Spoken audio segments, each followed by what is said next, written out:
Kama nguSikelelo Mawey, age yami na 35 years, sise Greenbushes, eSarabhatman district, sise Mawey Farms. Qala ngo-2018 siqaliswa i-unemployment. Khaya sikhulele kwi-farming kusetshenzwa kumasimi ku-3 hectares.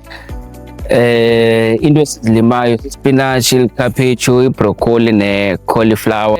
Simixile, sinabo abantu abadala abayi-5, sibe nayo i-youth abayi-5, aba-permanent bayi-5.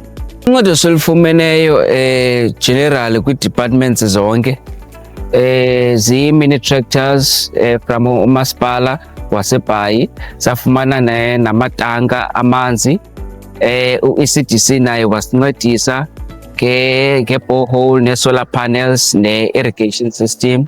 U-Department of Agriculture wasincedisa nge-inputs, wasincedisa nange-tractor.